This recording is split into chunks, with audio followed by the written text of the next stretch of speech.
நாமத்திற்கு நம்முடைய ஆண்டவராக இருக்கிற இயேசு கிறிஸ்துவின் நாமத்தினாலே சபையின் மூலமாய் இன்றும் சதா காலங்களிலும் கனமும் மகிமையும் உண்டாயிருப்பதாக கூடி வந்திருக்கிறதான உங்கள் அனைவருக்கும் நம்முடைய கர்த்தரும் மீட்பருமாய் இருக்கிற இயேசு கிறிஸ்துவின் நாமத்தினாலே உங்களுக்கு வாழ்த்துதலையும் ஸ்தோத்திரத்தையும் கூட அடியேன் தெரிவித்துக் கொள்கிறேன்.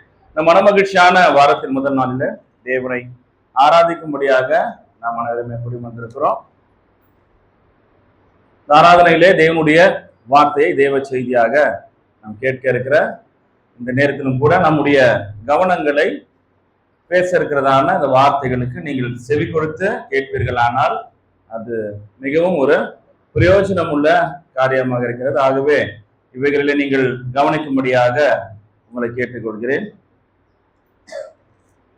வேதாகமத்தில் வேத வசனங்களை வாசித்து அவைகளிலிருந்து நாம் அநேக காரியங்களை நாம் கற்றுக்கொள்கிறோம். இந்த நாளிலும் கூட தேவ செய்தியாக வேதாகமத்திலிருந்து வார்த்தைகள் பேசியிருக்கிறது. புதிய ஏற்பாட்டிலே கொலேசியருக்கு எழுதின நிருபத்திலே 3வது அதிகாரம் வசனம் 17 வாசிக்கும் பொழுது நாம் இப்படியாக வாசிக்க கேட்கிறோம். கொலேசியர் 3வது அதிகாரம் 17வது வசனத்திலே, வார்த்தையினாலாவது கிரியையினாலாவது நீங்கள் எதை செய்தாலும் அதையெல்லாம் கர்த்தராகிய இயேசுவின் நாமத்தினாலே செய்து அவர் முன்னிலையாக பிதாவாகிய தேவனை ஸ்தோத்தரியுங்கள் என்று சொல்லப்பட்டிருக்கிறது. ஆகவே நாம் செய்கிறதான காரியங்கள் அது வார்த்தைகளினாலே செய்கிற காரியங்களாக இருந்தாலும் அது கிரியையினாலே செய்கிற காரியங்களாக இருந்தாலும் எந்த காரியத்திலும் நாம் ஆண்டவராகிய இயேசு கிறிஸ்துவின் மூலமாக அவருடைய நாமத்தினாலே நாம் என்ன செய்யணுங்க, பிதாவாகிய தேவனை மகிமைப்படும்படி நம்முடைய காரியங்கள் இருக்க வேண்டியது நமக்கு அவசியமாக இருக்குது. ஆகவே நாம் இந்த நாளிலும் கூட இந்த வேத வார்த்தையை கவனிப்பது கூட தேவனுக்கு செலுத்துகிற மரியாதையாக மகிமையாக அது விளங்குகிறது. ஆகவே இந்த தேவ செய்தியில தேவனுடைய பேச இருக்கிறதான தேவனுடைய வார்த்தையை யாவரும் கவனிக்கும்படியாக கூட அடியேன் உங்களை கேட்டுக்கொள்கிறேன். புதிய ஏற்பாட்டில சுவிசேஷ புஸ்தகம் யோவான் 15வது அதிகாரம், புதிய ஏற்பாட்டிலே யோவான் 15வது அதிகாரம் வசனம் 4 முதல் 10 முடிய நாம் வாசித்து தேவ செய்திக்குண்டான காரியங்களை நாம் இதிலிருந்து இந்த நாளில கூட சிறிது மணி நேரம் நாம் இதுல தியானிப்போம். இதுல இந்த வசன பகுதி 15வது அதிகாரம் யோவான் சுவிசேஷ பகுதியில 4 முதல் 10 வாசிக்கும் பொழுது இதுல நாம் எதை தெரிந்து கொள்ள முடியும் அல்லது தலைப்பாக பேசுகிறதான இந்த காரியத்தில் வைத்துக் கொள்ள வேண்டும் சொன்னால், கிறிஸ்துவில் நிலைத்திருப்பது என்கிற அந்த தலைப்போடு கூட இந்த வேத வசனத்தின் அடிப்படையாக நாம் இதனாலும் கூட தேவ செய்தியை கேட்போம். சகோதரர்கள் வாசிக்கும்படியாக அன்புடன் நினைக்கிறேன். வாசிக்கும் பொழுது நீங்கள் யாவரும் இந்த வயத பகுதிகளை நீங்கள் கவனிக்கும்படியாக கூட உங்களை கேட்டுக்கொள்கிறேன். என்னில் நிலைத்திருங்கள், நானும் உங்களில் நிலைத்திருப்பேன். கொடியானது திராட்சை செடியில் நிலைத்திராவிட்டால் அது தானாய் கனி கொடுக்க மாட்டாதது போல நீங்களும் என்னில் நிலைத்திராவிட்டால் கனி கொடுக்க மாட்டீர்கள். நானே திராட்சை செடி, நீங்கள் கொடிகள். ஒருவன் என்னிலும் நான் அவனிலும் நிலைத்திருந்தால் அவன் மிகுந்த கனிகளை கொடுப்பான். என்னையல்லாமல் உங்களால் ஒன்றும் செய்யக்கூடாது. ஒருவன் என்னில் நிலைத்திராவிட்டால் வெளியே எரியுண்ட கொடியை போல அவன் எரியுண்டு உலர்ந்து போவான். அப்படிப்பட்டவைகளை சேர்த்து அக்னியிலே போடுகிறார்கள், அவைகள் எரிந்து போம். நீங்கள் என்னிலும் என் வார்த்தைகள் உங்களிலும் நிலைத்திருந்தால் நீங்கள் கேட்டுக்கொள்வது எதுவோ அது உங்களுக்கு செய்யப்படும். நீங்கள் மிகுந்த கனிகளை கொடுப்பதினால் என் பிதா மகிமைப்படுவார். எனக்கும் சீஷராய் இருப்பீர்கள். பிதா என்னில் அன்பாய் இருக்கிறது போல நானும் உங்களில் அன்பாய் இருக்கிறேன். என்னுடைய அன்பிலே நிலைத்திருங்கள். நான் என் பிதாவின் கற்பனைகளை கைக்கொண்டு அவருடைய அன்பிலே நிலைத்திருக்கிறது போல நீங்களும் என் கற்பனைகளை கை கொண்டிருந்தால் என்னுடைய அன்பிலே நிலைத்திருப்பீர்கள். ஆக வாசிக்கப்பட்டதான இந்த வேத பகுதியை நீங்கள் கவனித்திருப்பீர்கள் என்று நம்புகிறேன். இது நாம் புதிதாக ஒன்றும் கேட்கக்கூடிய ஒரு வசன பகுதி அல்ல. இது அநேக முறை நாம் வாசித்திருக்கிறோம், வாசிக்க கேட்டிருக்கிறோம். சரி, இது ஒரு நூதனமான ஒரு காரியமாக அல்லது தேவ ரகசியங்களை அடக்கி வைத்து அதை ஒரு விளக்கக்கூடிய ஒரு பகுதியாகவும் கிடையாது. இது ஒரு எளிதாக புரிந்து கொள்ளக்கூடியதான, இது ஒரு மனிதன் இதை வாசிக்கும் பொழுது இதை எடுத்து எக்ஸ்பிளைன் பண்ணி அதோட டீட்டெயில சொல்ல வேண்டும் என்ற அவசியம் நிறைந்த பகுதியாக இது காணப்படவில்லை. இதை படிக்கும் பொழுது என்ன சொல்லுகிறார் என்கிறதான அந்த விளக்கம் அதிலே கொடுக்கப்பட்டிருக்கு. இருந்தாலும் இதிலிருந்து நம்முடைய வாழ்க்கைக்கு நாம் எதை பிரயோஜனப்படுத்திக் கொள்ள முடியும் என்று நாம் சிறிது நேரம் தியானிக்கும் பொழுது முதல் வார்த்தையில இந்த 4வது வசனத்துல எண்ணில் நிலைத்திருங்கள் என்று சொல்லுகிறார். அப்ப இதை சொல்லுவது யார்? ஆண்டவராகிய இயேசு கிறிஸ்து சொல்லுகிறார், எண்ணில் நிலைத்திருங்கள், நானும் உங்களில் நிலைத்திருப்பேன். கொடியானது திராட்சை செடியில் நிலைத்திர விட்டால், இந்த 4வது வசனத்துல 3வது வரியில சொல்றாரு கொடியானது, அதாவது எந்த கொடி என்று சொல்லும் பொழுது அங்கே அந்த அதிகாரத்தின் துவக்கத்துல சொல்லுகிறார் 1வது வசனத்துல நான் மெய்யான திராட்சை செடியாக இருக்கிறேன் என்று சொல்லுகிறார். ஆண்டவராகிய இயேசு கிறிஸ்து எப்படி இருக்கிறாருங்க? திராட்சை செடியாக இருக்கிறார். வசனம் சொல்லி முடிச்சாச்சு. கீழே பார்த்து சில தரைகள் இருக்கிறத நிமிருங்க, கவனிங்க. ரொம்ப ஆர்வமா எடுத்துட்டு இருக்கீங்க. திராட்சை செடியாக யார் இருக்காருங்க? இயேசு கிறிஸ்து திராட்சை செடியாக இருக்கிறார். எல்லாருக்கும் செடி தெரியும்ல. செடியில இருந்து எது வளருங்க? கொடி வளருதுன்னு இந்த வசன பகுதியில சொல்றோம். சரி, கொடின்னு சொன்னா அது பறந்து போகிற கொடிதான் அப்படின்றது இல்ல. அது விளக்கம் புரிந்து கொடுக்கிறேன்னா, செடியிலிருந்து வளருகிற கிளை, அதுதான் அங்க கொடி என்று சொல்லப்படுகிறது. அப்போ செடி என்பது தண்டை குறிப்பிடுகிறது. ஒரு செடியானது மண்ணிலே நிலத்திலே வேரூன்றி இருப்பதற்கு அதுக்கு என்ன வேணுங்க? மண்ணுக்கு கீழே, நிலத்து கீழே வேர்கள் இருக்கும். அப்ப அந்த வேருக்கு மேல செடிகள் வளரும். அந்த செடியிலிருந்து கிளைகள் உருவாகும். அப்ப இங்க ஆண்டவராகிய இயேசு கிறிஸ்து திராட்சை செடிக்கு ஒப்பாக ஊமையாக பேசுகிறார். இயேசு கிறிஸ்துவானவர் திராட்சை செடியாக இருந்தால் நாமெல்லாம் யாரா இருக்கிறோங்க? அதுல இருக்கிற கிளைகளாக இருக்கிறோம். இப்ப அதுதான் இங்க நம்ம வாசிக்கிறோம். அப்ப இந்த கொடியானது, அதாவது அந்த பதம், அந்த மீனிங் என்ன சொல்றோம்னா செடி அப்படின்னு நம்ம எடுத்துக்கலாம். அப்ப அந்த கொடியானது, செடியானது திராட்சை செடியில் நிலைத்திராவிட்டால் அது தானாய் கனி கொடுக்க மாட்டாதது போல நீங்களும் எண்ணில் நிலைத்திராவிட்டால் கனி கொடுக்க மாட்டீர்கள். அப்போ அங்க எதற்காக அந்த திராட்சை செடி படைக்கப்பட்டிருக்கிறது, அதனுடைய நோக்கம் என்ன அப்படின்னு நம்ம பார்த்தோம்னா, திராட்சை செடி எதுக்கு படைக்கப்பட்டிருக்கு நமக்கு தெரியாது. அப்பாவும் அம்மாவும் ஏதோ ஒரு 30 ரூபா 40 ரூபாய்க்கு என்ன வாங்கி தருவாங்க?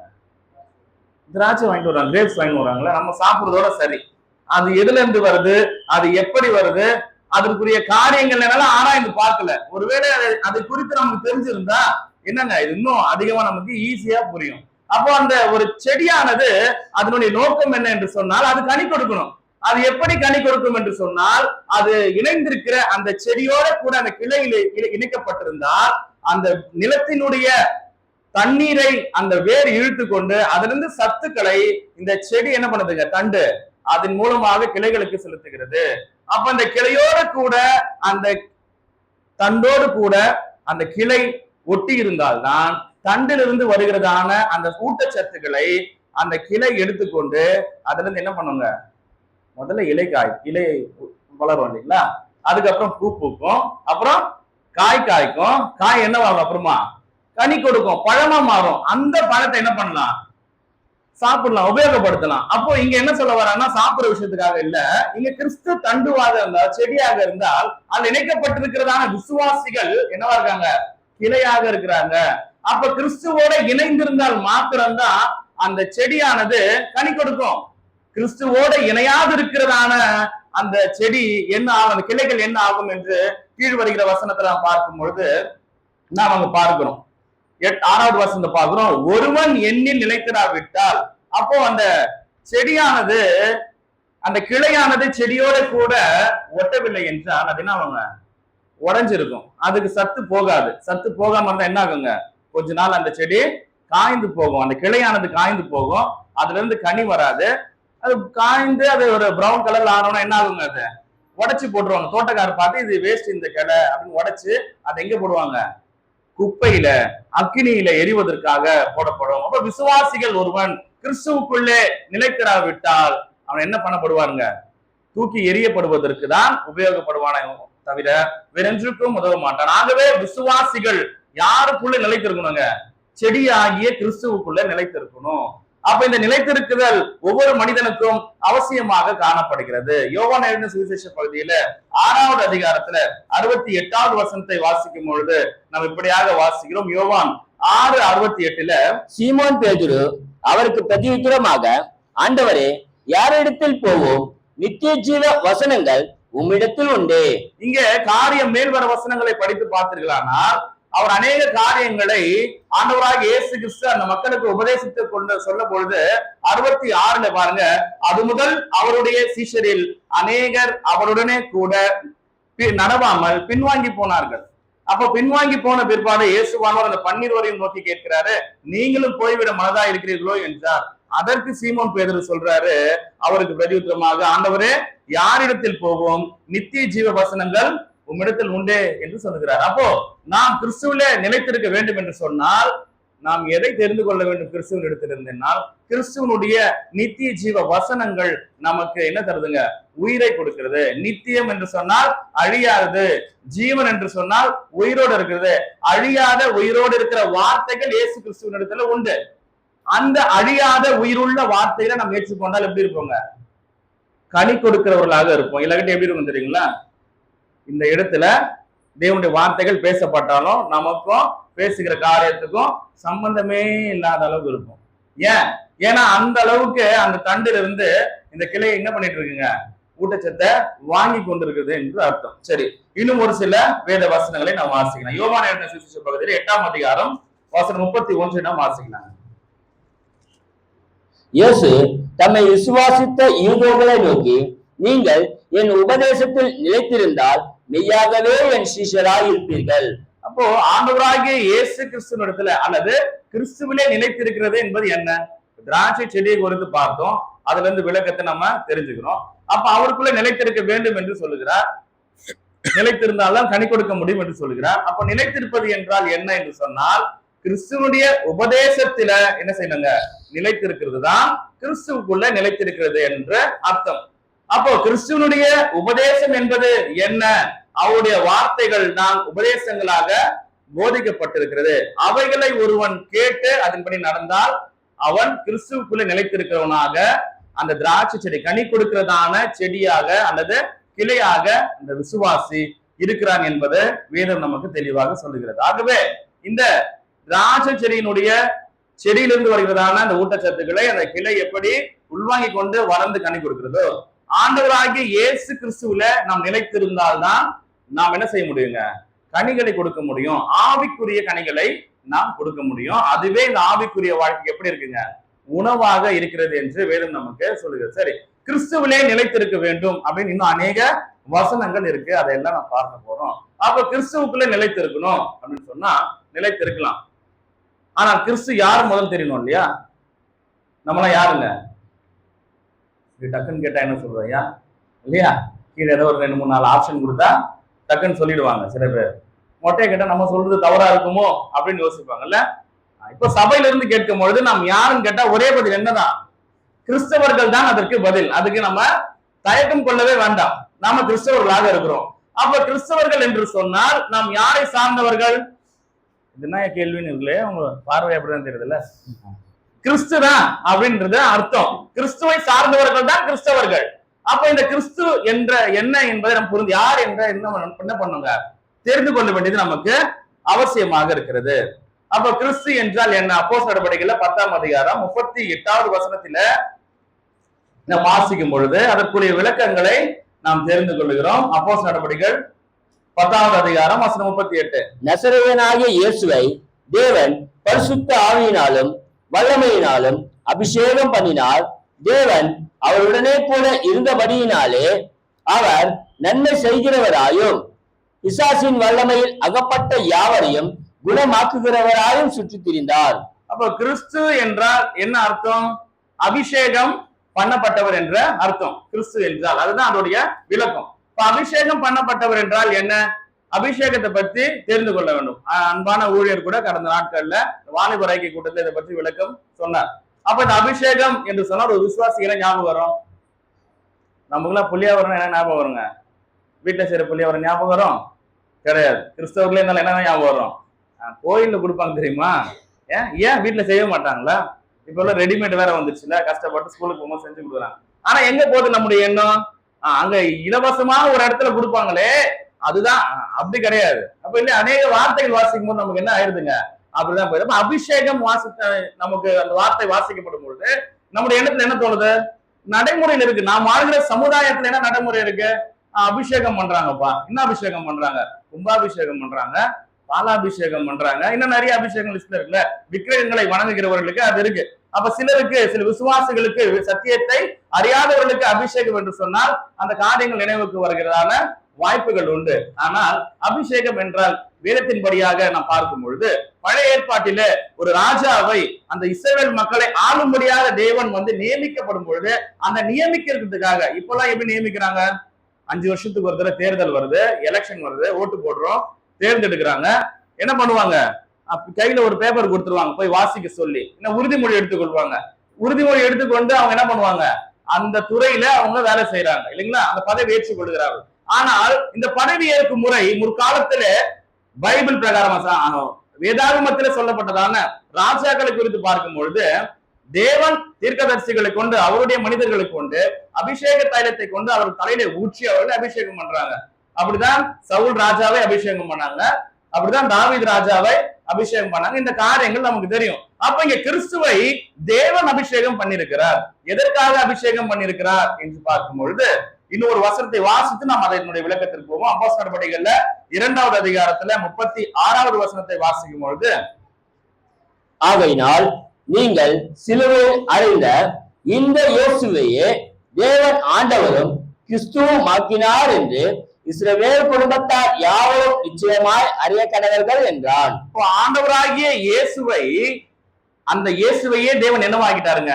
ஆண்டவரும் கிறிஸ்துவும் ஆக்கினார். அங்க நாம் 10:38 வாசிக்கும் பொழுது அவரை அபிஷேகம் செய்தார் என்று நாம் வாசிக்கிறோம். அப்ப எதற்காக இந்த அபிஷேகம் செய்யப்பட்டது என்று சொன்னால், எபிரேயர்கள் நிருபத்துல 2ஆம் அதிகாரத்திலே நாம் 7, 8, 9 வசனங்கள் வாசிக்கும் பொழுது மனிதனுடைய பாவங்களை நீக்குவதற்காக அவரை உபத்திரவத்திற்கு உள்ளாக்கி, அந்த பாடுகளுக்கு உள்ளாக்கி அவர் என்ன செய்யறாருங்க? அவருடைய ரத்தத்தின் மூலமாக யாவரும் பாவத்திலிருந்து விடுதலை அடைவதற்காக கிறிஸ்துவை நியமித்திருக்கிறார், அவரை அபிஷேகம் செய்திருக்கிறார். ஆகவே மனிதர்களுடைய பாவங்களை போக்குவதற்கு கிறிஸ்து நியமிக்கப்பட்டார், அபிஷேகம் பண்ணப்பட்டார். அப்ப இந்த கிறிஸ்துவை நாம் தெரிந்து கொள்ள வேண்டும். அந்த கிறிஸ்துவை நாம் என்ன பண்ணுங்க? அந்த கிறிஸ்துவில நிலைத்திருக்க வேண்டியது நமக்கு அவசியமாக இருக்குது. 1 தீமோத்தேயு நிருபத்துல 2வது அதிகாரத்துல 6வது வசனத்துல கூட நாம் இப்படியாக வாசிக்கிறோம். நாம் அனைவரையும் மீட்கும் பொருளாக கிறிஸ்துவானவர் இருப்பதாக நாம் வாசிக்கலாம். எல்லாரையும் மீட்கும் பொருளாக தம்மை ஒப்பு கொடுத்த மனுஷனாகிய கிறிஸ்து இயேசு அவரே இதற்குரிய சாட்சி ஏற்ற காலங்களில் விளங்கி வருகிறது. ஆகவே ஆண்டவராகிய இயேசுதான் கிறிஸ்து என்று நாம் தெரிந்து கொள்ள வேண்டும். கிறிஸ்து என்ற வார்த்தைக்கு விளக்கம் அவர் அபிஷேகம் பண்ணப்பட்டவர் என்பதை நாம் புரிந்து கொள்ள வேண்டியது அவசியம். அந்த கிறிஸ்துவிலே நாம் நிலைத்திருக்க வேண்டும். இன்னும் ஒரு சில வேத வசனங்களை வாசிக்கலாம். யோவானுக்கு எழுதின சுவிசேஷ புஸ்தகத்துல 6வது அதிகாரம் வசனம் 69 நாம் வாசிக்கலாங்க. புதிய ஏற்பாட்டில யோவானுக்கு எழுதின சுவிசேஷ புஸ்தகம் 6வது அதிகாரம் வசனம் 69. நீ ஜீவனுள்ள தேவனுடைய குமாரனாக கிறிஸ்து என்று நாங்கள் விசுவாசித்தோம் அறிந்தும் இருக்கிறோம் என்றான். இங்கே நாம் ஏற்கனவே படித்ததுதான். மேலே சீமோன் பேதுரு அவர் சொல்லுகிறார். என்ன சொல்லுகிறாருங்க? ஆண்டவர்கிட்ட போயிட்டு, நித்திய ஜீவ வசனங்கள் உம்மிடத்துல உண்டு, நீர் ஜீவனுள்ள தேவனுடைய குமாரனாகிய கிறிஸ்து என்று நாங்கள் விசுவாசித்தும் அறிந்தும் இருக்கிறோம் என்று அங்க சீமோன் பேதுரு சொன்னதை நாம் பார்க்கிறோம். அப்போ அவர்கள் சொன்னால் அதே தான் நாமும் சொல்ல வேண்டிய அவசியம் இருக்கிறது.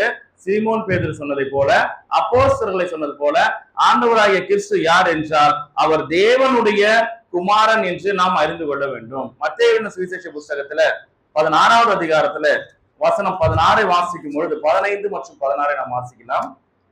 புதிய ஏற்பாட்டிலே மத்தேயு 16வது அதிகாரம் வசனம் 15 மற்றும் 16. அப்பொழுது அவர், நீங்கள் என்னை யார் என்று சொல்லுகிறீர்கள் என்று கேட்டார். அங்கே ஆண்டவர் அவருடைய சீஷரோட கூட அவர் இருக்கிற காரியம் அங்க மேல நீங்க வாசிச்சீங்கன்னா, அப்ப அவர் மேல கேட்கிறதான மக்கள், அதாவது 13வது வசனத்தை நாம் வாசிக்கலாங்க.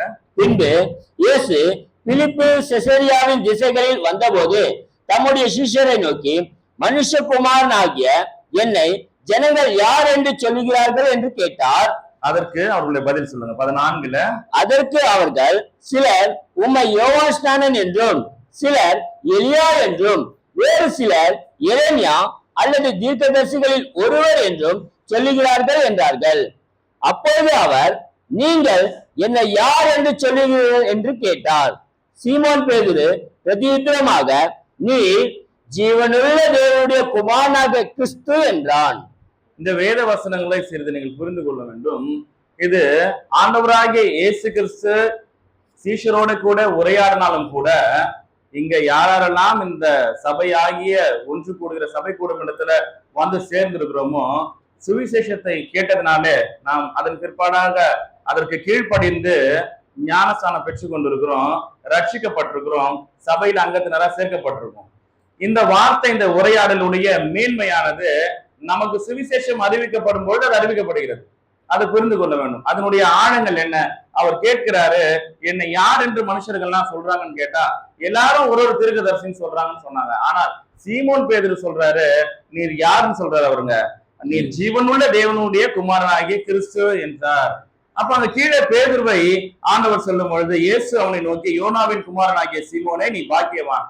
அப்ப அவர் தேவனுடைய குமாரனாகிய கிறிஸ்து என்று சொன்னதினாலே சீமோனுக்கு ஒரு பிரைஸ் கிடைக்குது. அவர் ஒரு வாழ்த்துறாரு. யார? சீமோனை, நீ ரொம்ப லக்கி பர்சன், பாக்கியவான். நீ எதனால அந்த பாக்கியம் சீமோனுக்கு கிடைத்தது என்று சொன்னால், சீமோன் சொன்ன அந்த வார்த்தை நிமித்தமாக, மாம்சமும் ரத்தமும் இதை உனக்கு வெளிப்படுத்தவில்லை, பரலோகத்தில் இருக்கிற என் பிதா இதை உனக்கு வெளிப்படுத்தினார். அப்போ அந்த அளவுக்கு இதை மிகைப்படுத்த வேண்டிய காரியம் என்ன என்று சொன்னால், இது சுவிசேஷத்துல அடங்கின பகுதி. எல்லாரும் ஞானஸ்தானம் எடுத்துட்டோம்ல, இல்லையா? தலையா இல்லைங்களே? ஆமா, எடுத்துட்டோமே. அப்ப ஞானஸ்தானத்தை கொஞ்சம் ஞாபகப்படுத்தி பாருங்க. ஞாபகம் பேப்டிசம் எடுக்கும் போது என்ன சொன்னாங்க? நமக்கு சுவிசேஷம் அறிவிக்கப்பட்டது. சுவிசேஷம் அறிவிக்கப்பட்டதை ஏற்றுக்கொண்டு போய் நம்ம நீரில் நின்னுமே. அப்பொழுது அறிக்கை கேட்டாங்களே. அப்ப என்ன அறிக்கை கேட்டாங்க? ஆண்டவராகிய இயேசு கிறிஸ்துவை நீங்க யாருன்னு சொன்னீங்க? அவர் தேவனுடைய குமாரன் என்று நம்முடைய வாயில அறிக்கை பண்ணுமே. அதான் வாசிக்கணும். ரோமர் 10ஆம் அதிகாரம் 9வது வசனத்துல நான் வாசிக்கணும் இல்லைங்களா? வாசிக்கலாமா? ரோமருக்கு எழுதின நிருபத்திலே 10வது அதிகாரம் வசனம் 9. என்னவென்றால், கர்த்தராகிய இயேசுவை நீ உன் வாயினாலே அறிக்கையிட்டு. அப்ப கர்த்தராகிய இயேசுவை நம்முடைய வாயில அறிக்கையிட்டுமே. வாயினால என்னன்னு அறிக்கையிட்டோம்?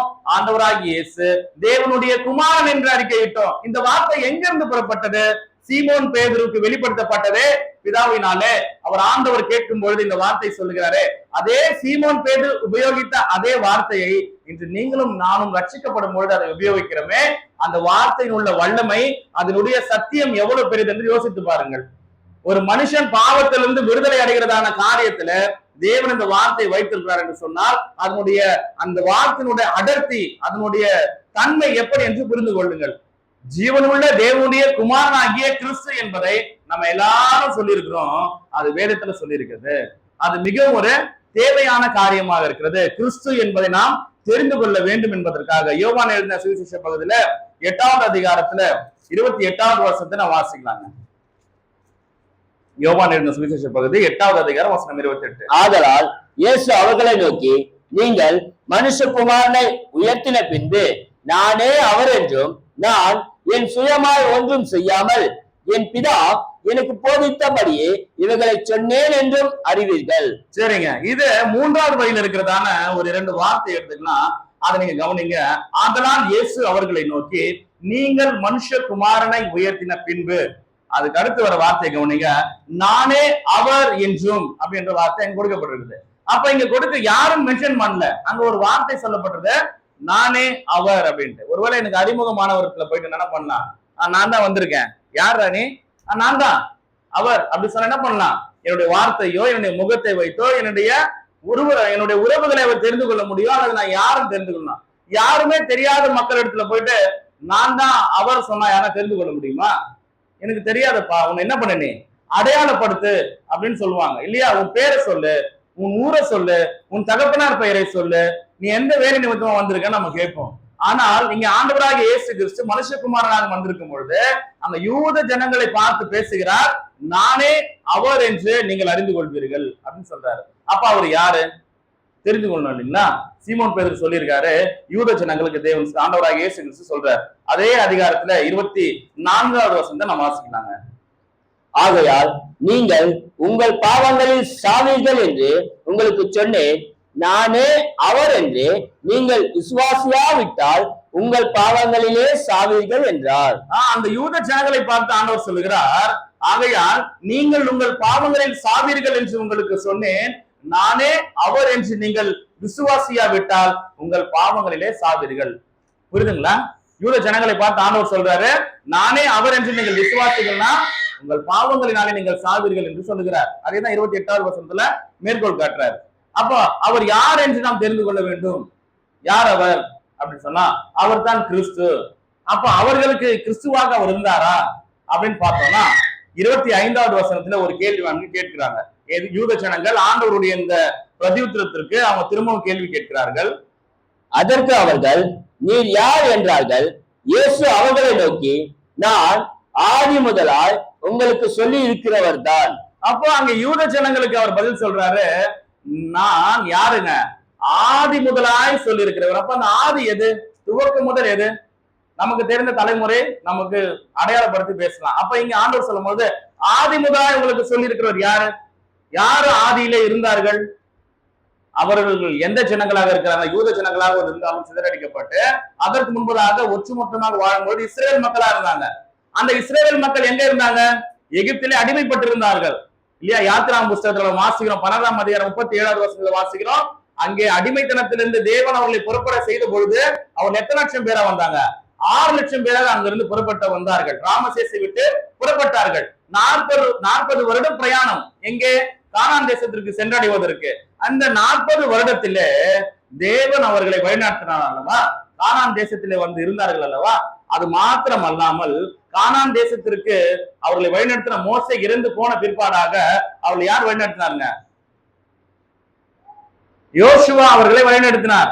அந்த யோசுவாவை கொண்டு அந்த கானான் தேசத்திலே அவர்களுக்கு பங்கு பிரித்து கொடுத்த பிற்பாடாக ராஜ்யங்களாக வாழ்ந்து கொண்டு வந்தார்கள். அவர்களுடைய கிரியைகள் நிமித்தமாக தேவன் அவர்களை வெறுத்து விட்டார். தேவனிடத்தில் இருந்து இஸ்ரேல் மக்களுக்கு உண்டான தொடர்பு நீங்கிற்று. அவர்கள் மிகவும் கஷ்டப்பட்டார்கள், சிதறடிக்கப்பட்டு மற்ற ராஜ்யங்களினாலே எதிர்பார்த்து கொண்டிருந்தார்கள். யார் வருவாருங்க? மேசியா என்பவர் ஒருவர் வருவார். தானியேல் புஸ்தகத்துல 9வது அதிகாரத்துல வாசிக்கிறோம். பழைய ஏற்பாட்டுல அநேக இடங்களில் கொடுக்கப்பட்டிருக்குது. இந்த சிதைந்து போன சிதறப்பட்டு போன இந்த இஸ்ரவேல் கூட்டத்தை, தேவனுடைய ஜனத்தை, தமக்கென்று தெரிந்து கொண்ட இந்த தேவனுடைய ஜனம் இப்ப கஷ்டப்பட்டிருக்கு. இந்த ஜனத்தை எல்லாம் ஒன்று சேர்த்து யார் வர போறாங்க? மேசியான்னு ஒருத்தர் வர போறாரு. அந்த மேசியா வந்து தாவீதுடைய ராஜ்யத்தை அவர்களுக்கு கொடுப்பாருன்னு சொல்லப்பட்டிருந்தது. அந்த மேசியா வந்து நம்ம எல்லாரையும் காப்பாற்றுவர்கள் சொல்லிட்டு அந்த யூத ஜனங்கள், அந்த இஸ்ரேல் ஜனங்கள், சிதறப்பட்டு போனவர்கள் எதிர்பார்த்து கொண்டிருந்தார்கள். ஆனா அவர் வந்துட்டாரு. யார் வந்துட்டாருங்க? அந்த எதிர்பார்க்கப்பட்ட மேசியா வந்துட்டாரு. ஆனால் அதற்கு முன்பதாக அந்த மேசியாவை எதிர்பார்த்த காரியம் என்ன என்று சொன்னால், இந்த 40 வருட பிரயாணத்துல இஸ்ரேல் மக்கள் அங்க மேக ஸ்தம்பத்தினாலே அவர்கள் வழிநடத்தப்பட்டார்கள். அவர்களுக்கு சாப்பிடுறதுக்கு என்ன கிடைச்சதுங்க அங்க வழியில? ஆமா, நம்மள மாதிரி இருந்தா சப்பாத்தி எண்ணெய் போடாம செஞ்சு எடுத்துன்னு போயிடுவோம் இல்ல, கெட்டு போகாது ஒரு 10 நாளைக்கு. அவங்களுக்கு எதுவும் எடுக்கக்கூடாதுன்னு கட்டல. அங்க இருந்து கிளம்பும் போது போயிட்டே இருன்னு சொல்லிட்டாங்க. 6 லட்சம் பேர் புருஷர்கள் மாத்திரம் யோசிச்சு பாருங்க. வழிநடத்துறதுக்கு 60 பேரை ஒன்னா நிக்க வைக்க முடியுமா? ரொம்ப கஷ்டம். 6 லட்சம் பேர் வழிநடத்தினாரு. யார் வழிநடத்தினாருங்க? டக்குன்னு போல் சொல்லுங்க. யார் வழிநடத்தினாருங்க? டக்குன்னு சொல்லலாம்ல, தேவன் வழிநடத்தினார் இல்லையா? அப்படிதான் நமக்கு தெரியும். பழைய ஏற்பாட்டிலே இது பொதுவாக சொல்லப்பட்டாலும் பரிசுத்த ஆவியானவர் புதிய ஏற்பாட்டிலே ஞான அர்த்தமுள்ளவைகளாக அதை வெளிப்படுத்துகிறார். 1 கொரிந்தியர் நிருபத்திலே 10வது அதிகாரத்திலே 1 4 முதல் வாசிக்கும் பொழுது அந்த 4வது வரியிலே சொல்கிறார், அவர்கள் ஞான பானத்தை குடித்தார்கள், அவர்கள் கண்மனையினாலே வழிநடத்தப்பட்டார்கள், அந்த கண்மனை கிறிஸ்துவே என்று சொல்லுகிறார். அப்போ தேவன் வழிநடத்தினார், கிறிஸ்துவின் மூலமாக அந்த இஸ்ரவேல் மக்களை வழிநடத்தினார். அப்ப ஆனாலும் கூட இவர்களுடைய கீழ்ப்படியாமையினாலே சிதறடிக்கப்பட்டு போனார்களே, மேசியா என்பவர் ஒருவர் வருவார் என்று எதிர்பார்த்தார்கள். அந்த யூத ஜனத்திலே ஆண்டவராகிய இயேசு கிறிஸ்து பிறந்துட்டார். ஆண்டவராகிய இயேசு கிறிஸ்துனுடைய பிறப்பின் தேதியையும் மாதத்தையும் வருடத்தையும் பரிசுத்த வேதாகமத்தில் எங்குமே குறிப்பிடல. ஏனென்று சொன்னால் அது நிமித்தமாக அதை கொண்டாடுவதற்கு நமக்கு சட்டங்கள் தரவில்லை. மாறாக அவர் இறந்ததான அந்த காரியத்தை நினைவு கூறும்படியாக புதிய ஏற்பாட்டு கிறிஸ்தவர்களுக்கு கட்டளையாக கொடுக்கப்பட்டது. சரி, அதனால அவருடைய பிறப்பை அறிந்து கொள்ளாமல் இருக்கலாமா? கிடையாது, அறிந்து கொள்ளலாம். அவர் எந்த ஊர்ல பிறந்தாருங்க? ஆமாவா இல்லையா? பிறந்தாரு. எந்த ஊர்ல பிறந்தாரு? பெத்லகேம்ல பிறந்தார் இல்லையா? ஆனால் அவர் அழைக்கப்படும் பொழுது அப்போஸ்தலர் நடபடிகள்ல வாசிக்கிற 2ஆம் அதிகாரத்துல நசரேயன் ஆகிய இயேசுவை தேவன் கிறிஸ்துவாக மாற்றினார். ஏன் நசரேயன் ஆகிய இயேசுவை சொல்லணும்னு சொன்னா, அவர் வளர்ந்த ஊரு நாசரேத்து. அவர் நாசரேத்துல இருந்து வந்ததாக அவர்கள் அறிந்து கொண்டார்கள். அந்த கலிலேயாவில் இருக்கிற நாசரேத் என்னும் பட்டணத்துல ஆண்டவராகிய இயேசு கிறிஸ்து வளர்ந்ததினாலே அவர் நசரேயன் என்னப்பட்டார். அவர் பெத்லகேமிலே பிறந்ததை அநேகர் அறியவில்லை. ஆகவே அவரை கிறிஸ்துவாக அவர்கள் ஏற்றுக்கொள்ளவில்லை. ஆனால் மேசியா வருவார்னு அவங்க எதிர்பார்த்து கொண்டிருந்தாங்க. மேசியா வந்து நம்ம கஷ்டத்தெல்லாம் போக்கிட்டு வர என்ன பண்றாங்க, எதிர்பார்த்தாங்க. அதனாலதான் ஆண்டவர் சொன்னாரு யோவான் 8:28 24 நானே அவர் என்று நீங்கள் அறிந்து கொள்ள வேண்டும் சொன்னார். புரியுதுங்களா? அந்த மேசியா தான் நான் என்று சொல்லுகிறார். அப்ப 25வது வசனத்துல சொல்றாங்க யோவான் 8:25 நீர் யார் என்று கேட்கும் பொழுது நான் ஆதி முதலாய் சொல்லி இருந்தவர் தானே. அப்ப ஆதியில இருந்து சொல்லிட்டு இருக்காரு மேசியா வரப்போறாருன்னு. அந்த மேசியா வந்துட்டேன் அப்படின்னு சொல்றாரு. அப்ப அவங்க எப்ப அறிந்து கொள்ள முடியும் அதை? யோவான் 8:28 சொல்றாரு அவர் சிலுவையிலே உயர்த்தப்பட்ட பின்பாக அதை நீங்கள் அறிவீர்கள் என்று சொன்னார். ஆகவே அந்த மேசியா வருவார் என்று எதிர்பார்த்தார்கள். மேசியா வந்துட்டாரு. ஆனால் அந்த மேசியாவை ஏற்றுக்கொள்ளவில்லை. சரி, மேசியாவுக்கும் கிறிஸ்துவுக்கும் என்ன சம்பந்தம் இல்லையா? தோணுதா இல்லையாமா? தோணுங்களா? தோணுதா ஐயா? கிறிஸ்துவ பத்தி பார்த்துட்டு வந்தோம். இப்ப மேசியா பத்தி படிக்கிறோமே, மேசியாவுக்கும் கிறிஸ்துவுக்கும் என்ன சம்பந்தம் தெரியுங்களா? தெரிஞ்சு தலையாட்டு பார்க்கலாம். ஊழியக்கார கேட்க மாட்டேன், எனக்கே சொல்லி தருவாங்க தான். தெரியலீங்களா? சரி, வாசனம் வாசிக்கலாமா? புதிய ஏற்பாட்டில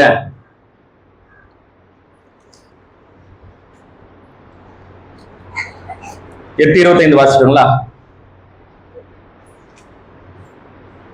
1ஆம் அதிகாரம் யோவானுக்கு எழுதின சுவிசேஷ பகுதியில 41வது வசனம் தான் வாசிப்பாங்க. யோவான் 1ஆம் அதிகாரம் வசனம் 41. அவன் முதலாவது தன் சகோதரனாகிய படிங்க. அவன் முதலாவது 1:41 தன் சகோதரனாகிய சீமோனை கண்டு மேசியாவை கண்டோம் என்று சொன்னான். மேசியா என்பதற்கு கிறிஸ்து என்று அர்த்தமாம். அப்போ மேசியா என்று எதிர்பார்த்த யூத ஜனங்களுடைய எண்ணங்கள், அந்த மேசியா யாரு? அவர் தான் கிறிஸ்து. இந்த கிறிஸ்து யாரு? அபிஷேகம் பண்ணப்பட்டவர். யாரை தேவன் அபிஷேகம் பண்ணார்? நசரேயனாகிய இயேசுவை தேவன் கிறிஸ்துவாக அபிஷேகம் பண்ணிட்டாரு. அப்ப மேசியா என்று ஒருவரை எதிர்பார்த்தார்கள். அந்த மேசியா யாரு? இந்த கிறிஸ்து தான் அந்த மேசியா. அவரை ஏற்றுக்கொள்ள வேண்டியது அவசியமா இருக்கிறது. சரி, இது யூத ஜனங்களுக்கு தானே சொன்னது. ஒருவேளை கவனிச்சீங்கன்னா படிச்சு பார்த்தா இது யூத ஜனங்களுக்கு தானே சொன்னது, நமக்கா சொல்லியிருக்காங்க. ரோமர் 10ஆம் அதிகாரம் 9வது வசனத்தை வாசித்துமே நாம் கர்த்தராகிய இயேசு கிறிஸ்துவை தேவனுடைய குமாரன் என்று நாம் என்ன செய்யணுங்க? அறிக்கை என்னும் அவரை ஏற்றுக்கொண்டிருக்கிறோம், விசுவாசிகளா இருக்கிறோம். அப்ப நமக்கு தான் என்னதாங்க? அவர் கிறிஸ்து தான். நம்முடைய பாவங்களை அவர் என்ன செய்யிருக்காரு? போக்கிருக்கிறார். அப்ப அந்த கிறிஸ்துக்குள்ள நம்ம என்ன செய்யணுங்க? நிலைத்திருக்க வேண்டியது அவசியமா இருக்கிறது. அப்ப கிறிஸ்துவுக்குள்ளே நிலைத்திருப்பது என்றால் என்ன அப்படின்னு வாசிச்சோம். கிறிஸ்துவனுடைய உபதேசத்திலே நாம் நிலைத்திருக்க வேண்டும். சுவிசேஷ நிருப பகுதியில 2 யோவான் 9வது வசனத்தை நாம் வாசிக்கலாங்க. புதிய ஏற்பாட்டில 2 யோவான் 9வது வசனத்தை வாசிக்கலாங்க. கிறிஸ்துவின் உபதேசத்திலே நிலைத்திராமல் மீறி நடக்கிற எவனும் தேவனை உடையவன் அல்ல. கிறிஸ்துவின் உபதேசத்தில் நிலைத்திருக்கிறவனோ பிதாவையும் குமாரனையும் உடையவன். இது அழகா சிம்பிளா முடிச்சிட்டாரு. கிறிஸ்துவின் உபதேசத்துல என்ன செய்யணுங்க? நிலைத்திராமல் மீறி நடக்கிற எவனும் தேவனை உடையவன் அல்ல. அப்ப நான் தேவனை பற்றி கொண்டிருக்கிறேன் அப்படின்னு என்று ஒருவர் சொல்வான், ஆனால் அவன் என்ன செய்யணுங்க? கிறிஸ்துவின் உபதேசத்துல நிலைத்திருக்க வேண்டும். அப்ப கிறிஸ்துவின் உபதேசத்திலே நிலைத்திருக்கிறவனோ யார உடையவரா இருக்கிறாருங்க?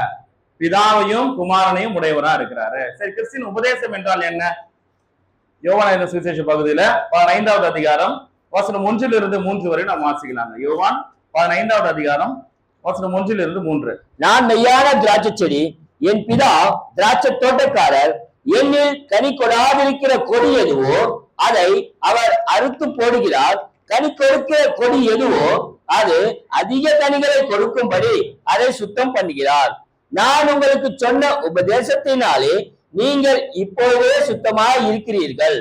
புரியுதுங்களா? 3வது வசனம் கவனிச்சு பார்த்திருக்கீங்களா? நான் உங்களுக்கு சொன்ன உபதேசத்தினாலே நீங்கள் இப்பொழுதே சுத்தமா இருக்கிறீங்க. அப்ப என்ன உபதேசம் அது? கிறிஸ்துவனுடைய உபதேசம் என்ன?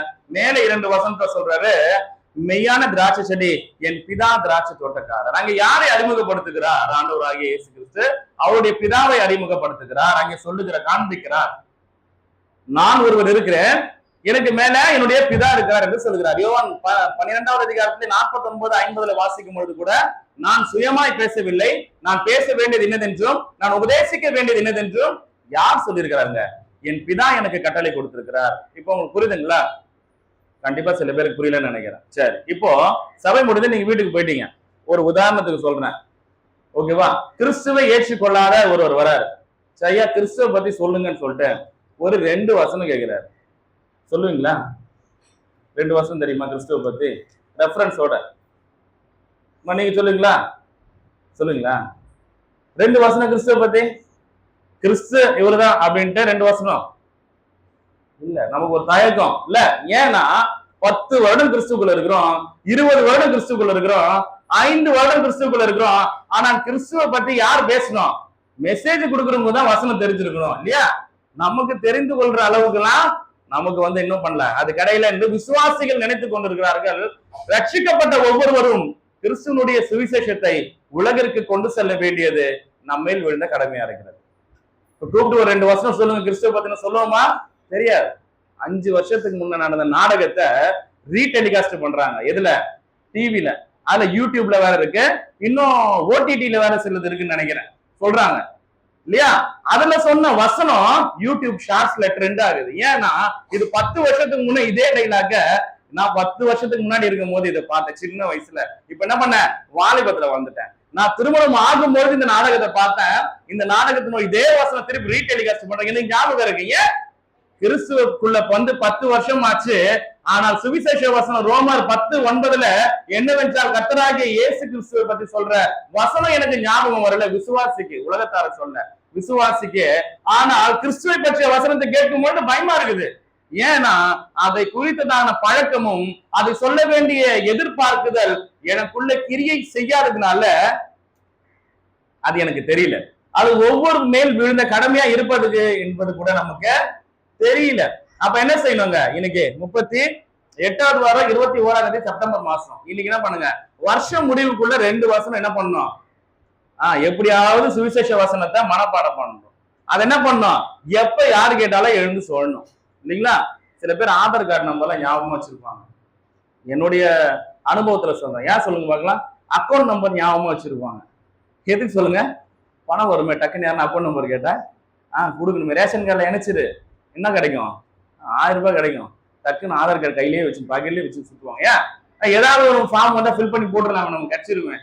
ஏன்னா எதிர்பார்க்குதல் எங்க இருக்குன்னா உலகத்தினுடைய நன்மைகளை எதிர்பார்க்கிறது. பிரியமானவர்களே, கிறிஸ்துவுக்குள்ளே நிலைத்திருக்க வேண்டும் என்று சொன்னால் கிறிஸ்துவை நாம் அறிந்து கொண்டவர்களாக இருக்க வேண்டும். அப்ப கிறிஸ்துவனுடைய உபதேசம் நமக்கு தெரிந்திருக்க வேண்டும். கிறிஸ்துவனுடைய உபதேசம் என்ன? அநேகர் சொல்றாங்க, கூட வேலை செய்யறவங்க சொல்றாங்க இல்லையா, அவங்க நம்ம பேசுறதே கிடையாது. ஏசு யாருங்க? ஏசப்பா இருக்காருன்னு சொல்லுவாங்க இல்லையா? ஆமா, நம்ம என்ன பண்ணுவோம்? ஆமா, அப்படி சாப்பிட்டுக்கிட்டே என்ன பண்ணுவோம்? அமைதியா இருக்கும். ஏன் சொல்ல மாட்டோம்? சுவிசேஷம் தெரியும். இங்க ஒருத்தர் வாரம் கிளாஸ் எடுத்து தான் இருக்காரு, எல்லாம் நடத்துறாரு. ஆனா என்ன பண்றது இல்ல, அதை வெளியே சொல்ல மாட்டோம். ஏன் அப்படின்னு சொன்னா அது ஆர்கியூமெண்ட்ல போகும். நமக்கு அது தெரியாது. வசனம் அவங்க திருப்பி பதில் சொல்றதுனால நம்ம தெரியாம அமைதியா இருக்கும். பிரியமானவர்களே, கிறிஸ்து 15 சுவிசேஷ பதிலே 15ஆம் அதிகாரம் 1:3 சொல்லுகிறாரு, எனக்கு பிதா ஒருவர் இருக்கிறாரு, அப்ப அவர் தான் அப்பா என்று சொல்லுகிறார். அதை சொல்வது கிடையாது. அங்க என்ன போதனை இந்த உலகத்தில் அதிகமா இருக்குன்னா ட்ரினிட்டி போதனை அதிகமாக இருக்கிறது, திரித்துவ போதனைகள் இருக்குது அதிகமாக. இப்ப திரித்துவ போதனை என்ன? பிதாவாகிய தேவன் பரலோகத்தில் இருக்கிறாரு, அவர் மனுஷனுடைய பாவத்தை போக்குறதுக்கு அப்படியே வானத்துல இருந்து இயேசுவா வந்துட்டாரு. திருப்பி இந்த இயேசு மறுத்து மேல போயிட்டு திரும்ப என்ன பண்றாரு? அப்படியே பரிசுத்தாவியா கீழே வந்துட்டாருன்னு சொல்லிட்டு அநேகர் வஞ்சித்துக் கொண்டிருக்கிறார்கள். உபதேசத்தை பொய்யா உபதேசித்துக் கொண்டிருக்கிறார்கள். வேதம் என்ன சொல்லுகிறது? ஆதியாகமம் 1ஆம் அதிகாரம் 1ஆம் வசனம் வாசிக்கிறோம். தெரியுமா? தெரியாதா? ஆதியாகமம் 1ஆம் அதிகாரம் 1ஆம் வசனம் என்ன வாசிக்கிறோம்? ஆதியிலே தேவன் வானத்தையும் பூமியையும் சிருஷ்டித்தார். வாசிக்கிறோம்ல, அங்க தேவன் தான். இந்த நம்ம வைத்திருக்கிற தமிழ் பைபிள்ல ஒரு பெரிய விசேஷம் என்ன தெரியுங்களா? நமக்கு இங்கிலீஷே தெரியாது, அது வேற எங்க இருந்து ஈப்ரு பாஷையில நமக்கு என்ன இருக்கு இல்லையா? எபிரேய பாஷையில இருந்து, மூல பாஷையில இருந்து அப்படியே டிரான்ஸ்லேட் பண்ண தமிழ். அது வேற லாங்குவேஜ்ல டிரான்ஸ்லேட் பண்ணிட்டு அதுக்கப்புறம் மொழியாக்கம் பண்ணல. எபிரேய பாஷையில இருந்து தமிழ்ல மொழியாக்கம் பண்ணிருக்காங்க. அங்க எபிரேய பாஷையில தேவன் என்கிற அந்த வார்த்தைக்கு பொருள் ஏலோஹிம் என்று பொருள். ஒன்றுக்கு மேற்பட்டவர்களை குறிப்பதற்காக அந்த வார்த்தை உபயோகிக்கப்படும். அப்ப தனிப்பட்ட தேவன் என்று ஒரு நபரை குறிப்பதற்கு ஏலோகா என்று அங்க பொருள், அங்க வார்த்தை உண்டு. அப்ப இங்க கொடுக்கப்படுறது ஒன்றுக்கும் மேற்பட்டவர்கள். யாரால் அந்த ஒன்றுக்கும் மேற்பட்டவர்கள்? அங்க ஆதியாகமம் 1:1 தேவன் படைத்தார் மட்டும்தான் இருக்கும். ஆனால் பரிசுத்த ஆவியானவர் புதிய ஏற்பாட்டில் வெளிப்படுத்துகிறார். யோவான் 1:1 ஆதியிலே என்ன இருந்தது? வார்த்தை இருந்தது. அந்த வார்த்தை என்னவாக இருந்தது? எங்க இருந்தது? தேவனிடத்துல இருந்தது. யார் அந்த வார்த்தை?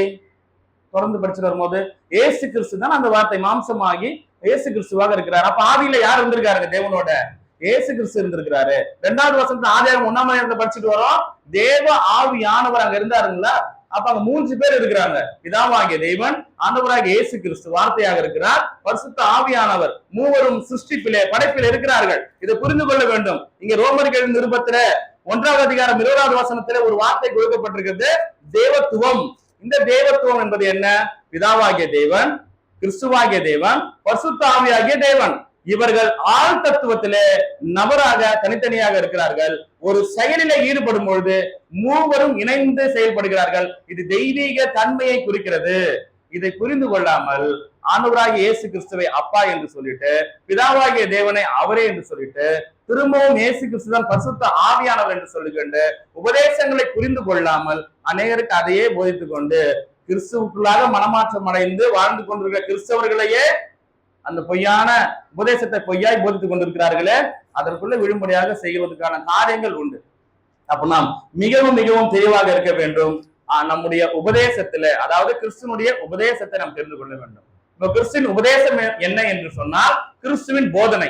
கிறிஸ்துவின் போதனை என்று சொன்னால் அவர் வார்த்தைகளாக சொன்ன காரியங்களை நாம் தெரிந்து கொள்ள வேண்டியது அவசியமா இருக்கிறது. ஆகவே பிரியமானவர்களே, இந்த காரியங்களை நாம் எதற்கு தெரிந்து கொள்ள வேண்டும் என்று சொன்னால், ஒரு கிறிஸ்தவன் கிறிஸ்துக்குள்ள வந்த பிற்பாடு என்ன செய்யணுங்க?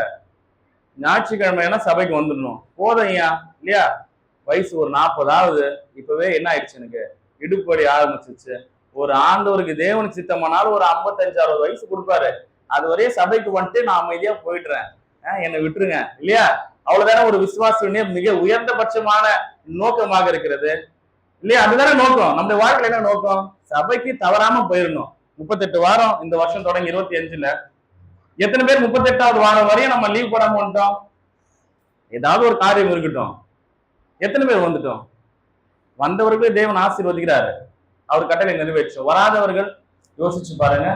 ஆராதனை தவறு விட்டவர்கள் என்ன காரியம்? சரி, அதை நீங்கள் நினைத்துக் கொள்ளுங்கள். சரி, இப்போ எதற்காக சொல்றேன்னா, கிறிஸ்துக்குள்ள வந்தவர்களுடைய நோக்கம் என்னவாக இருக்க வேண்டும்? வசனம் வாசிக்கலாம். 2 பேதுரு 3:18 வசனம் 18 நம்ம வாசிக்கலாம். நிருப பகுதியில 2 பேதுரு 3:18 வசனம் 18. ஏனெனில் கிறிஸ்துவும் நம்மை தேவனிடத்தில் சேர்க்கும்படி அநீதி உள்ளவர்களுக்கு பதிலாக நீதி உள்ளவராய் பாவங்களின் நிமித்தம் ஒரே தரம் பாடுபட்டால் அவர் மாம்சத்திலே கொலையுண்டு ஆவியிலே உயிர்ப்பிக்கப்பட்டார். சரிங்க, அப்படியே தொடர்ந்து 2 பேதுரு 3:18 வசனத்தை வாசிக்கும் பொழுது அப்படியே வாசிக்கிறோம். நம்முடைய கர்த்தரும் இரட்சகரும் ஆகிய இயேசு கிறிஸ்துவின் கிருபையிலும் அவரை அறிகிற அறிவிலும் வளருங்கள். இப்படி சொன்னா எப்படி இருக்கும்? ஐயா, யாரை பார்த்து அறிவில்லைன்ற அறிவு வளரும் யாருக்கு சொல்றேன்னு கோபம் வரும். ஆனால் நம்முடைய கிறிஸ்துவ வாழ்க்கையினுடைய நோக்கம் என்ன என்று சொன்னால், கிறிஸ்துவை அறிகிற அறிவிலே நாம் வளர்ச்சி அடைய வேண்டியது நமக்கு அவசியம். எவ்வளவு நாம் எத்தனை வருடங்கள் ஞானஸ்தானம் பெற்றுக் கொண்டிருக்கிறோமோ அத்தனை வருடங்கள் ஒரு வருஷமோ ஒரு மாசமோ கிறிஸ்துவை நாம் அறிந்து கொண்டே இருக்க வேண்டும். அவரை அறிகிற அறிவிலே வளர்ச்சி அடைந்தவர்களாக நாம் இருக்க வேண்டும். யோசிச்சு பார்த்துக் கொள்ளுங்கள். யாரையும் கணக்கு வேணாம், நம்மை நாமே கணக்கு எடுத்துக் கொள்வோம். ஞானஸ்தானம் எடுத்து எனக்கு 10 வருடம் ஆயிடுச்சு. 10 வருஷத்துல நான் கிறிஸ்துவை இந்த அளவுக்கு தெரிஞ்சு வச்சுக்கேன்னு ஒரு விசுவாசி சொன்னால், உண்மையாகவே தேவனுடைய பார்வையில நீங்கள் நல்லவர்களாக இருக்கிறீங்க.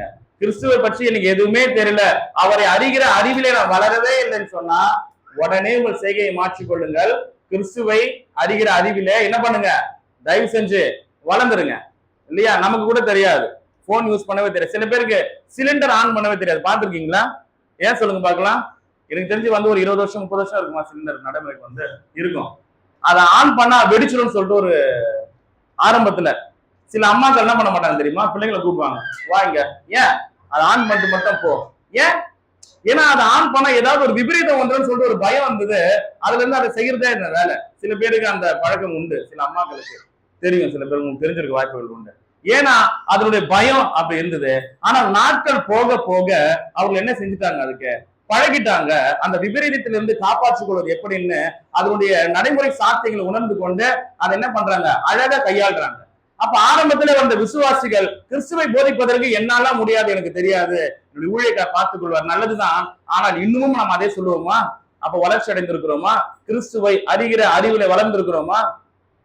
தெரியல. இன்னொரு வசனம் வாசிக்கலாங்க. ரோமருக்கு எழுதின நிருபத்துல 8வது அதிகாரம் வசனம் 29 வாசிக்கலாம்.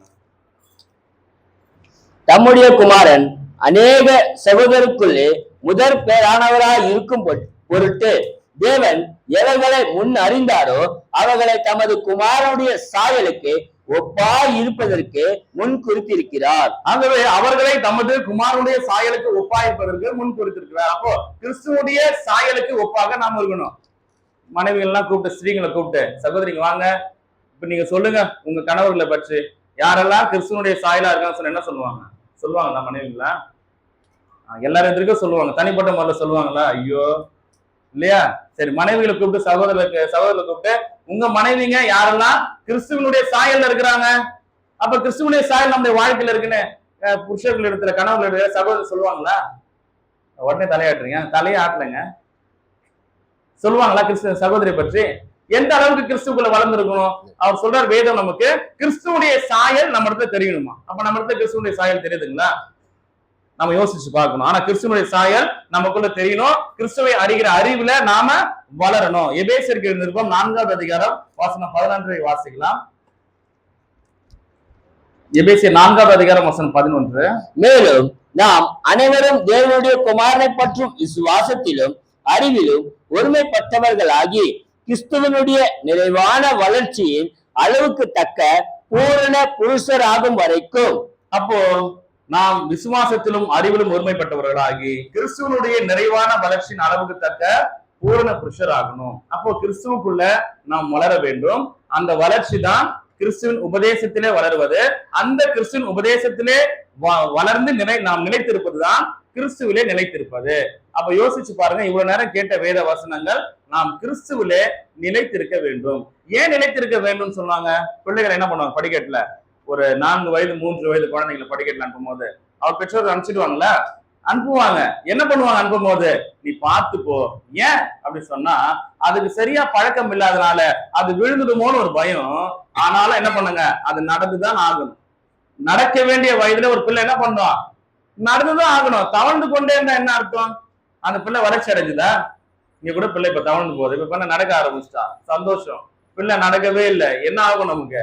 ஏதோ ஆயிட்டு இருக்குமோ, காலில் பிரச்சனை ஒன்று இருக்குமோ, இடுப்புல பிரச்சனை இருக்குமோ, மருத்துவமனைக்கு கூட்டு போறாங்களே, குழந்தை பேசவே மாட்டேங்குது சரியா, வயதுக்கு ஏற்ற பேச்சு இல்லை, என்ன பண்றோம்? மருத்துவமனைக்கு கூட்டு போறீங்க. அந்த சரீரத்துல தேவையான வளர்ச்சி அது வளர்ந்துருக்கணும், பேசணும், உச்சரிப்பு. சில குழந்தைகள் நாக்குல உச்சரிப்பு வரலையா பயப்படுறோம், பேசாம போயிட்டு என்ன பண்றது பிள்ளை? இதெல்லாம் சரீரத்திற்கு. அப்படியே உதாரணத்துக்கு எடுத்து வச்சுங்க. அப்ப கிறிஸ்துவுக்குள்ள வளரணுமே. இப்ப எத்தனை பேர் வளர்ச்சி அடைந்திருக்கோம்? கிறிஸ்துவுக்குள்ள வளர்ச்சியை அடையணும், அதுல நிலைத்து இருக்கணும். சில பேர் வளர்ச்சி அடைறாங்க, ரொம்ப ஸ்பீடா வேகமா ஓடி வருவாங்க, 8:30 மணிக்கெல்லாம் சர்ச்சுக்கு வந்துருவாரு, ஊழியக்காரருக்கு பயங்கர உதவியா இருப்பாரு, அங்க போனா கூட வருவாரு, இங்க போனா கூட வருவாரு. 2 மாசம் தான், ஆள் அட்ரஸ் இருக்க மாட்டாரு, சர்ச்சுக்கே வர மாட்டாரு. ஏன்? ரொம்ப ஆர்வம் அவருக்கு. அந்த ஆர்வம் அவர் என்ன பண்ணுச்சு, இருந்தது கிறிஸ்துவின் வளர்ச்சி, ஆனால் அதை நிலைத்திருக்கவே இல்லை. நாம என்ன செய்யணுங்க, நிலைத்திருக்க வேண்டியது அவசியமா இருக்கிறது. நம்ம 1 தீமோத்தேயுல வாசிக்கிறோம், ஆதியாகம புத்தகத்துல 3ஆம் அதிகாரத்துல சர்ப்பம் மூலமாக பிசாசானவன் ஏவாளை வஞ்சித்தான் இல்லையா? இந்த பழத்தை சாப்பிட்டீங்கன்னா நீங்க தேவர்களை போல ஆயிடுவீங்கன்னு சொல்லிட்டு, அதே நிகழ்வை 1 தீமோத்தேயுல இங்க 2ஆம் அதிகாரத்துல 14வது வசனத்துல அங்க மேற்கோள் காட்டுறாங்க, ஏவாள் வஞ்சிக்கப்பட்டாள். அப்ப நீங்களும் நானும் கூட ஏவாளை போல வஞ்சிக்கப்படக்கூடாது. கிறிஸ்துவுக்குள்ள நிலைத்திருக்கும் பொழுது அநேக கஷ்டங்கள் வரும், துன்பங்கள் வரும், சோதனைகள் வரும். அந்த சோதனை மூலம் கிறிஸ்துவுக்குள்ள வளர்ச்சி அடையாம போயிடக்கூடாது, நிலைத்திருக்காம போகக்கூடாது. ஏசாயா 14ஆம் அதிகாரம் 19வது வசனத்துல வாசிக்கும் பொழுது, ஒரு சரியாக வளராத கிளை எப்படி ஆயிடுங்க, அது அழுகி போயிருது. அப்ப விசுவாசத்தை என்ன பண்ணக்கூடாதுங்க, வளர்ச்சி அடையாமல் இருந்தால் அவன் அழுகி போயிடுவான். கிறிஸ்துவுக்குள்ள வளர்ச்சி அடையாமல் நிலைத்திராமல் இருந்தால் ஒரு விசுவாசி அந்த கிளையை போல அழுகி போயிடுவான். ஆகவே பிரியமானவர்களே, நாம் நமக்கு உண்டான எச்சரிப்பு வார்த்தைகளும் நமக்கு தேவையான அந்த கிறிஸ்துவுக்குள்ள நிலைத்திருக்கிற காரியத்திலும் நமக்கு தேவையானதாக இருக்கிறது.